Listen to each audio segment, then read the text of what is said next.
After both Pinocchio and Fantasia had flopped in the box office, Walt needed an immediate hit, otherwise his studio would be in financial trouble. Meanwhile, Kay Kamen, the head of merchandising, brought a roll book to Walt's attention titled Dumbo. He fell in love with the story, and by the end of 1939, he had secured the rights to adapt the story. Walt entrusted two of his most loyal workers to write the treatment, Joe Grant and Dick Huemer. Grant had been known for his caricature work, while Huemer had been known as one of the greatest animators from the East Coast. The duo first worked together on Fantasia and would become collaborators for several projects.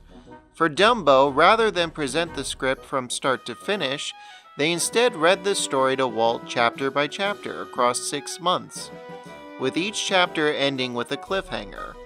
Once that was completed, the film moved to the storyboard process and then quickly into animation.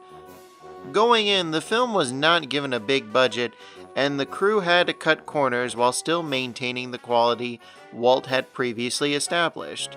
For example, some of the backgrounds were created using photostats of sketches from the storyboard process, with watercolors painted on the finalized cell.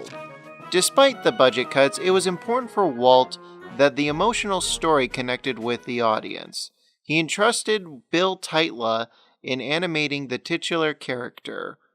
For inspiration, he based the role on his 3-year-old son Peter.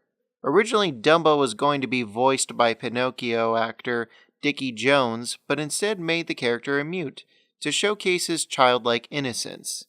One change the writers made from the source material was instead of Dumbo's best friend be a robin, they opted for a mouse since the audience had already seen elephants be paired with mice. For animating the crows, the team brought in famous vaudeville performers, the Jackson Brothers. For the back-and-forth dialogue, they based their interactions on Cab Calloway and Louis Armstrong. Besides the characters, the film became known for the pink elephant sequence. This was the first time the animators were able to explore surrealism, particularly the character transitions. They did bring in actual elephants as a reference point, but having done Dance of the Hours prior to the film's release gave them a much-needed advantage. Having gone through very few hiccups during production, the film was finally released on October 23, 1941, and the film was an immediate hit with both critics and audiences. Financially, this would be Walt's biggest hit of the 1940s with a grand total of $1.6 million. RKO Pictures were hesitant to initially release the final cut of the movie and instead offered Walt 3 options. But Walt refused all 3 of them and decided to go with his gut. Part of the success came from the fact that it was a distraction from the impending war. Time magazine had planned to have the movie on the cover but instead focused on Pearl Harbor. Despite the massive success of the movie, life for Walt was about to be stressful, with several members of his team going on strike.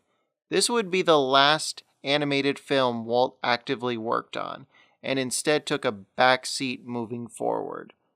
The film's release would also see the transition of the old guard leaving, such as Bill Teitla and Art Babbitt, and implementing what we now call the 9 Old Men. Thanks for watching, and tune in next time where we focus on a movie that took 9 years to make. During the last few years, we've ventured into a lot of different fields, and we've had the opportunity to meet and work with a lot of wonderful people. I only hope that we never lose sight of one thing, that it was all started by a mouse.